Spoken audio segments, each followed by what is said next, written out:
Assalamualaikum warahmatullahi wabarakatuh. Halo adik-adik, gimana nih kabar kalian semuanya? Semoga kita semua dalam lindungan Allah Subhanahu wa taala ya, dan juga kita diberikan kesehatan oleh Allah Subhanahu wa taala. Oh iya, gimana nih puasa kalian? Masih kuat kan? Semoga kalian semua tetap kuat ya menjalani puasa ini ya. Karena pada kesempatan ini kakak akan bercerita kepada kalian tentang seorang sahabat Nabi yang sangat pemberani dan kuat. Padahal beliau memiliki ciri-ciri fisik yang kurus, rambutnya berantakan, dan memiliki tulang yang kecil. Tapi keberaniannya sangat luar biasa. Siapa sih sahabat Nabi itu? Kalian kenal nggak ya kira-kira? Dia adalah Al-Bara bin Malik. Nah, jadi kenal nggak? Kalau belum kenal, kakak kenalin ya sama sosok sahabat Nabi yang sangat luar biasa ini. Walaupun badannya kurus, tapi keberaniannya sangat luar biasa. Al-Bara bin Malik sampai Rasulullah SAW berkata kepada para sahabatnya, jangan tunjuk Al-Bara bin Malik sebagai pemimpin pasukan dalam perang. Karena apa? Karena pasukan yang lain bisa-bisa mati semuanya. Karena saking beraninya Al-Bara bin Malik menerobos pasukan musuh-musuh Allah Subhanahu wa taala. Nah, adik-adikku yang dimuliakan Allah Subhanahu wa taala, sepeninggal Rasulullah SAW, ketika Rasulullah wafat, ketika itu ada sebuah peristiwa yang sangat menyedihkan, bahwasanya banyak orang-orang yang berbondong-bondong untuk keluar dari Islam. Karena memang awalnya di setengah-setengah berimannya kepada Allah Subhanahu wa taala dan Rasulnya. Bahkan sebagian orang berkata, aku ini sebenarnya percaya sama Muhammad, tapi karena aku gengsi, jadi aku nggak mau nerimanya. Nah, hati-hati, jangan punya gengsi yang tinggi ya, nanti itu bisa menyentuh kalian dari kebenaran. Nah, sama ketika itu ada seorang pemimpin kaum-kaum munafik atau orang-orang murtad yang keluar dari Islam, namanya Musailamah Al-Kadzab. Dialah yang memimpin pemberontakan terhadap ajaran Nabi Muhammad SAW.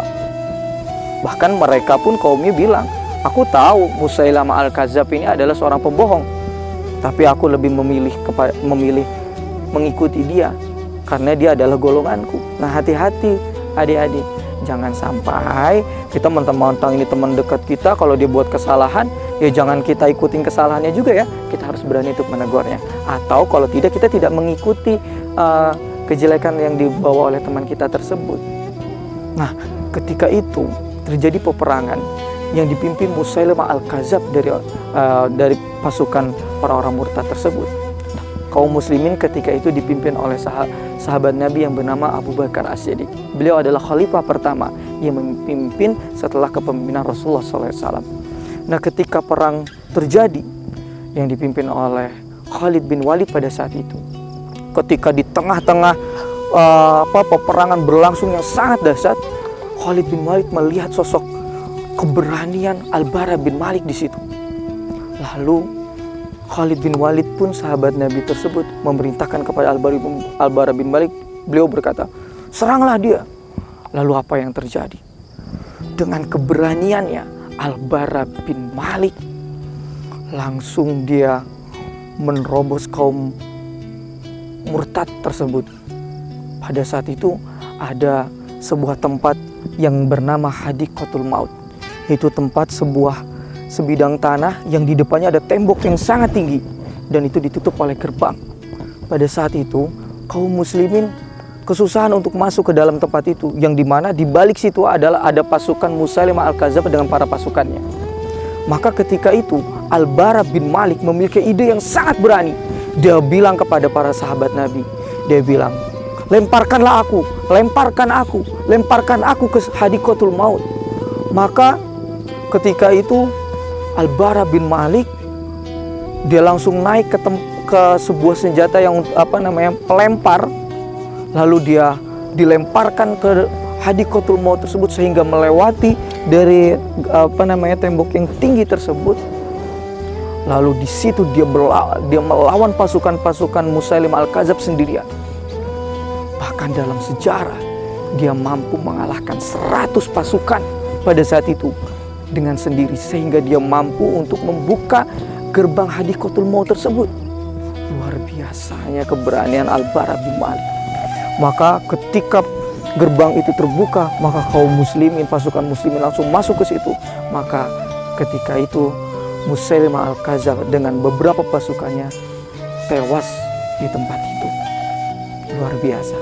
Mungkin ini salah satu sebab keberanian dari Al-Bara bin Malik sehingga kemenangan diraih oleh kaum muslimin. Nah, adik-adikku yang dimuliakan Allah Subhanahu wa taala.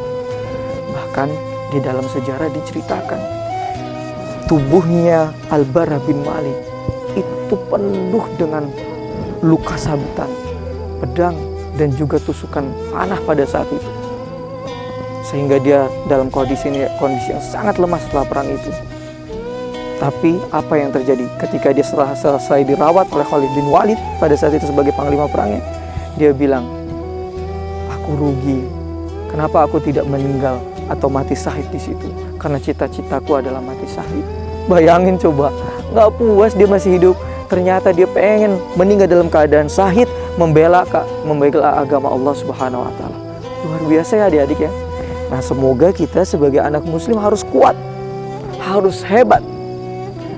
Jangan-jangan karena kita sekarang lagi puasa, lagi nggak makan, lagi nggak minum, jangankan untuk bantu orang tua, kadang-kadang untuk tadarus Al-Quran aja pura-pura capek, pura-pura lemas karena nggak makan. Nah, jangan sampai seperti itu ya.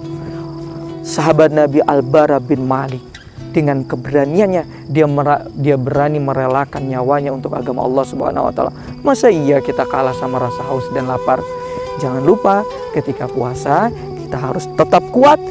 Kalau bisa kita imbangi dengan banyak-banyak ibadah kepada Allah Subhanahu wa taala seperti menjalankan sholat sunnah dan juga bertadarus di bulan yang suci ini. Nah, jangan lupa untuk membantu kedua orang tua kalian di rumah. Nah, terima kasih. Sekian dari kakak. Semoga kalian menjadi pribadi yang kuat yang bisa membela agama Islam ini. Terima kasih. Assalamualaikum warahmatullahi wabarakatuh. Anak-anakku yang dimuliakan Allah Subhanahu wa taala. Begitu kasih sayang terpancar dalam diri kita, maka kebaikan akan balik kepada diri kita sendiri. Walaupun orang itu